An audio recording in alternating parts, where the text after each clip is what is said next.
Evangelho de Lucas, capítulo 1, versículos 31 a 33. Eis que conceberás e darás à luz um filho, a quem chamarás pelo nome de Jesus. Este será grande e será chamado Filho do Altíssimo. Deus, o Senhor, lhe dará o trono de Davi, seu pai. Ele reinará para sempre sobre a casa de Jacó, e o seu reinado não terá fim. Obrigado, Senhor Deus, pelo anúncio do nascimento de Jesus, porque esta palavra se cumpriu, e hoje nós temos paz, temos salvação, temos a esperança, ó Deus, de que um dia estaremos com o Senhor. O Senhor nos abençoe mais uma vez, nesse momento de meditação na Tua Palavra. Nós oramos em nome de Jesus. Amém. Podem sentar. Aqui nós encontramos o anúncio do acontecimento mais maravilhoso que já ocorreu nesse mundo, o nascimento de Jesus. Nunca existiu outra notícia e nem haverá, a não ser o retorno, né? A ressurreição.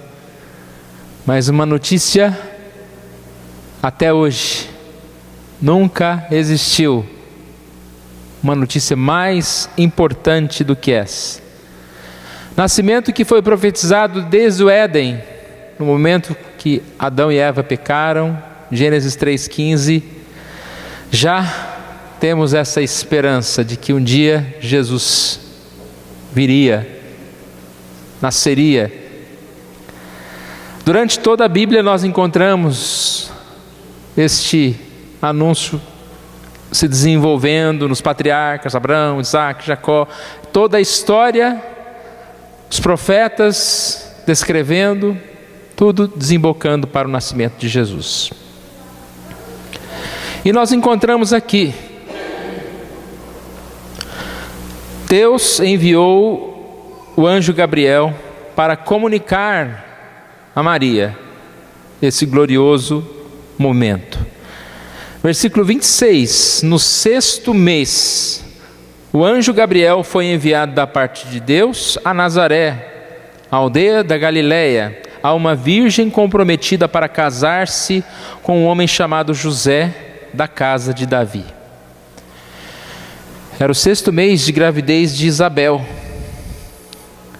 O anjo, o mesmo Gabriel, que havia que havia predito o nascimento de João Batista, agora é enviado a Nazaré, porque ali estava Maria. Maria, que era comprometida em casamento, mas que seria a futura mãe do Salvador. Neste versículo a gente vê uma curiosidade. Aonde mora esta escolhida, agraciada? Numa cidade pequena, chamada Nazaré, desconhecida, desprezada. E quem é essa Maria? Uma jovem, simples, comum, não uma rainha, não uma princesa, e como eu disse, morando numa cidade pequena, não em Roma, não em Jerusalém. Curioso ver esse chamado especial de Deus. A sequência, versículo 28 diz: entrando o anjo aonde ela estava, disse: alegra-te, muito favorecida, o Senhor é contigo. Vamos imaginar essa situação? Um anjo, aqui diz entrando onde ela estava. Se ela estava no quarto, na sala, na cozinha, ele aparece ali. A saudação é uma forma de amenizar o susto, né? Quando alguém chega, não vai entrando em silêncio e só olha para você, bate a porta ou fala bom dia. E aqui esse anjo diz: muito favorecida, ou seja, alguém cheia de graça, alguém divinamente favorecida. Nós percebemos aqui que a ideia desde o princípio não é que ela especial, como nós acabamos de dizer, ela nem era tão especial, ela era uma pessoa normal, morava numa cidade simples, mas o texto diz que o Senhor é contigo, ou seja, agraciada, a graça de Deus veio sobre ela. Você é abençoada. Versículo 29 mostra o temor de Maria. Ela, porém, ao ouvir esta palavra, perturbou-se muito e pôs-se a pensar no que significaria essa saudação. Repare que o anjo ainda nem falou que ela vai ficar grávida, que ela vai ter um filho, Jesus, nada. Só apareceu e disse: você é muito agraciada. Por que será que ela perturbou-se, assustou-se? Bom, imagine você, simples, na sua cidade, humilde, recebendo a visita de um anjo, dá para assustar, né? E esse anjo chega e fala: você é muito agraciado, agraciada. Entendemos que Maria era uma boa pessoa, mas ela deve ter olhado para si mesma e falado: eu sou uma pecadora, eu sou alguém tão comum, por que tão agraciada assim? Ela era humilde, né? Talvez o anjo chegasse para alguém e falasse: você é muito agraciada, a pessoa, demorou para descobrir meu endereço, né? Não, ela não foi assim. Ela falou: por que eu, tão agraciada assim? Ela está perturbada, mas nós percebemos que aos poucos ela vai entender. No Cântico de Maria, que nós lemos até a semana passada na liturgia, Lucas 1:52, ela diz, né, minha alma engrandece ao Senhor, e no versículo 52 ela diz: derribou do seu trono os poderosos e exaltou os humildes. Exaltou os humildes. E aí a gente percebe, né, desde já, que a mensagem do Natal é uma mensagem que diz que qualquer um de nós é especial, desde que seja agraciado, desde que receba Jesus, desde que receba a presença do Espírito Santo. Para Deus não existem pessoas comuns, pessoas humildes, não existem cidades melhores. Nós muitas vezes queremos comparar, né? Será que a minha igreja fez uma apresentação de Natal melhor do que a outra igreja? Será que a minha igreja é mais cheia do que a outra igreja? Que o pastor prega mais bonito do que o outro? Deus não tem isso. Ele escolhe qualquer pessoa, as mais humildes, e as transforma, as enche de graça. Bom, então aqui ela está assustada, né? Temor e perplexidade. No versículo 30 a 33, o anjo vai tranquilizá-la, ou pelo menos em parte vai tentar explicar o que ele está dizendo, porque ao mesmo tempo que ele diz: achaste graça diante de Deus, ele vai descrever mais um pouquinho do que iria acontecer. O que era essa graça? O anjo lhe disse: Maria, não temas, porque achaste graça diante de Deus. Eis que conceberás e dará à luz a um filho, a quem chamarás pelo nome de Jesus. Este será grande e será chamado Filho do Altíssimo. Deus, o Senhor, lhe dará o trono de Davi seu pai. Ele reinará para sempre sobre a casa de Jacó, e o seu reinado não terá fim.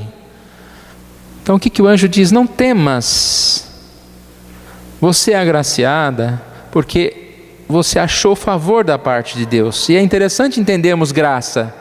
Às vezes a gente entende graça como a gente vê e agracia as pessoas por algum mérito. Geralmente a gente dá um presente, dá um cargo, dá alguma coisa para alguém porque a gente vê graça na pessoa. E aqui é o inverso. A graça acontece exatamente porque não tinha graça, porque ela era normal, comum. A graça ou favor de Deus não é o seu amor para com aquele que não o merece? É uma pergunta, mas já é a confirmação. poderemos ler essa mesma frase como uma afirmação: a graça ou o favor de Deus é o seu amor para com aquele que não merece. Eu te amei, diz o Senhor. Ou seja, tranquilize-te, você é muito favorecida, porque o Senhor te amou, o Senhor te escolheu. E aí ele vai contar o que vai acontecer com ela. Maria, você terá um filho. E aqui a gente percebe grande semelhança com Isaías 7,14. Eis que a virgem conceberá e dará à luz a um filho, ele chamará Emanuel. O anjo prossegue dizendo: este filho será verdadeiramente grande, o filho do Altíssimo, e receberá o trono de seu pai Davi. Você terá um filho e ele será grande. Não qualquer grande, né? Mas ele receberá o título de Filho do Altíssimo. O seu reinado jamais terá fim. Ou seja, o reinado de Jesus durará para sempre. E não é um reinado comum, como o reinado do homem, um reinado terreno. É um reinado espiritual, é um reino espiritual.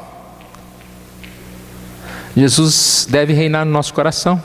Quando nós pensamos em Jesus, nós falamos: o Senhor é o nosso Rei. Ele reinou, Ele reina e Ele reinará para sempre. Ainda Maria pede mais uma explicação, versículo 34. Então disse Maria ao anjo: como será isso, pois não tenho relação com homem algum? Repare que aqui ela entendeu que ela é agraciada, porque Deus a agraciou, e ela entendeu que ela terá um filho. Agora a dúvida dela é: como que alguém tem um filho sem ser casada oficialmente? Porque ela era noiva. Nós sabemos que a noiva naquela época já era um contrato de casamento. Até um fato interessante, que quando morria esse noivo, ela era considerada viúva virgem.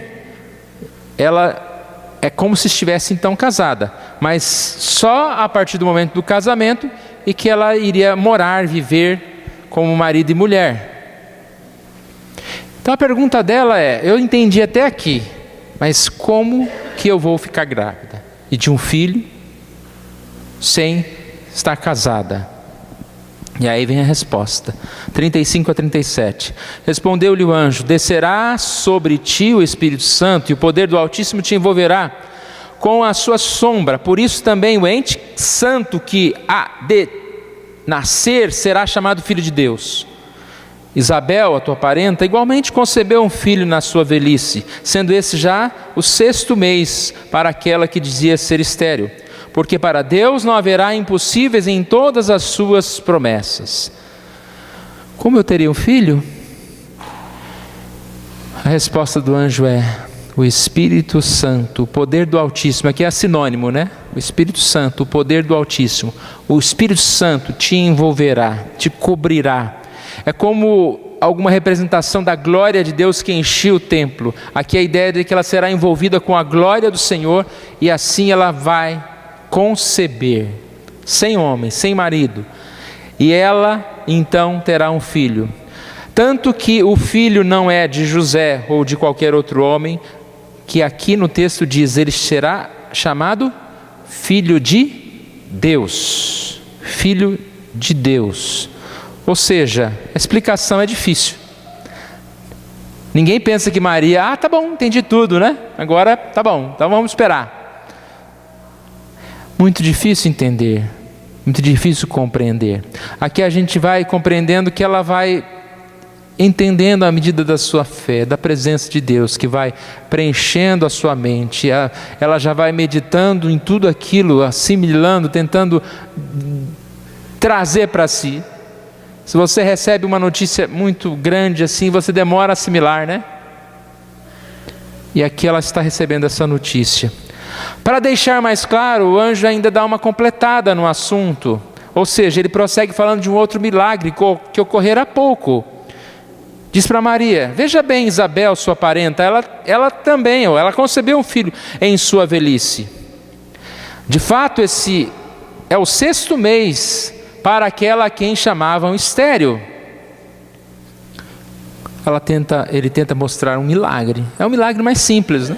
Embora seja o nascimento de alguém considerado estéril, mas ela era uma mulher, um homem, e eles tiveram um filho já de idade.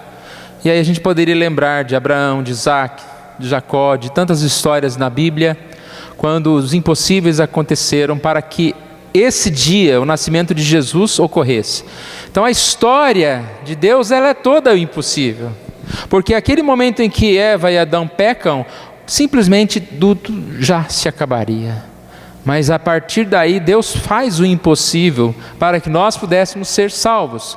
E assim, o anjo está mais uma vez levando a mensagem, está convencendo Maria do que iria acontecer. E tem essa frase tão especial para nós, né? Porque para Deus não haverá impossíveis em todas as suas promessas. Versículo 38. Então nós vemos uma expressão sincera e corajosa de Maria, uma rendição. Ela se coloca como serva. Então disse Maria: aqui está a serva do Senhor, que se cumpra em mim conforme a tua palavra. E o anjo se ausentou dela. Pouco tempo para assimilar, mas ela não tinha dúvida. Eis-me aqui, aqui está tua serva. Faça-se comigo segundo a tua palavra. Que atitude de humildade, de rendição a Deus, como serva do Senhor. Ela está disposta a servir a Deus, a levar a bom termos os propósitos. Alguém pode pensar: mas é fácil, né? Maria agora vai ser louvada, lembrada. Nada fácil, nada fácil. Como ela iria explicar uma gravidez sem marido? Alguém que consegue explicar isso? A gente percebe lá em Mateus 1, 18 e 19, que José resolveu deixá-la secretamente. Olha o problema que estava já ocorrendo. Ele não queria infamá-la. Vou me afastar dela. Aí um anjo aparece e convence José, que foi gerado do Espírito Santo. Diante da sociedade, como explicar isso?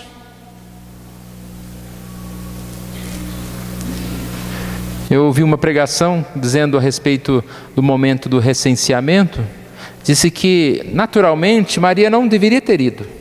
José poderia ter ido sozinho para lá. Mas a história não é essa, né? Então o que a história dos comentaristas dizem, que ele levou-a para protegê-la, para que ela não ficasse sozinha. E mais assim poderia ser difamada. Tem passagens que diz que eles eram tão radicais que quando havia esse tipo de gravidez antes do casamento, em certas situações eles eram expostos à vergonha, até muitas vezes apedrejamento. O que passa pela cabeça de Maria numa hora dessa? O que eu vou sofrer daqui para frente? Mas seja feita a vontade do Senhor. Eis aqui a tua serva, que se cumpra em mim a vontade do Senhor. O texto termina dizendo: e o anjo a deixou. O anúncio do acontecimento mais maravilhoso que ocorreu neste mundo, o nascimento de Jesus. Aqui é um ponto de partida, quando um anjo vai até Maria para falar o que iria em breve acontecer. Nós queremos aplicar essa mensagem, esses versículos, pensando em algumas frases. Primeira frase: a direção é mais importante do que posição. Qual era a posição de Maria? Ela estava lá, na sua casa, pensando num casamento, talvez até pensando em ter filhos futuramente, Mas provavelmente ela não sairia de uma cidadezinha simples, teria a vida lá na roça, nos seus afazeres. Mas aquela posição que ela se encontrava não era um limitador para a vida dela. Aplicando para nós, irmãos, eu não sei qual posição você está, mas se nós estamos em uma posição, seja ela qual for, nós não estamos fadados a ficar presos nessa posição. O seu progresso futuro fala mais alto do que a sua colocação presente. A direção é mais importante. Deus é quem conduz a nossa vida, e se nós estamos abertos ao Senhor, Ele pode nos dirigir de acordo com a sua vontade. Essa palavra, ela exatamente é desafiadora, porque nós não podemos pensar na nossa vida como uma vida estagnada, como uma vida que não tem um futuro. Nosso futuro está nas mãos de Deus. O nosso progresso, ou falta de progresso, ainda não está definido. Está nas mãos de Deus. E depende da direção que nós vamos tomar a partir de hoje, né? Acho muito interessante a ideia de futuro aberto. Mas eu não digo aqui o futuro profissional, porque isso aí pouco importa. Pouco importa morar numa casa maior, numa casa menor, ter um carro mais novo, mais velho. Isso, quando você chegar no final da sua vida, você vai dizer isso. Pouco importou. Pouco importou. Mas eu digo posição espiritual. Eu não sei onde nós estamos, onde eu estou, eu tenho que saber, né, um pouco, né? Onde você está hoje. Mas seja mais humilde posição, seja até numa posição de pecado, de morte espiritual. Posição não significa estagnação nisso. A direção é mais importante do que posição. Vai depender da direção que nós vamos tomar dia após dia. E essa última frase, progresso é aquilo que Deus concede que aconteça comigo. Ou seja, progresso não é apenas aquilo que Deus espera de mim, mas aquilo que Ele concede que aconteça comigo. A gente muitas vezes pensa em progresso com algo que eu possa fazer. Esquecemos que progresso é mais do que algo que eu possa fazer. Às vezes eu não posso fazer nada. O que Maria poderia fazer? Não, agora eu vou lutar muito, eu vou ser mãe de Jesus. Ela não podia fazer nada. Progresso é mais do que aquilo que Deus espera de mim, mas é aquilo que Ele concede que aconteça comigo. Por isso que eu disse, posição não implica no meu futuro.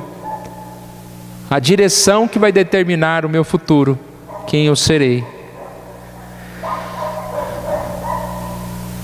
O que vai ser de mim? Nós temos que estar abertos. Maria provavelmente pensou, né? Eu, muito favorecida, grávida, eu como?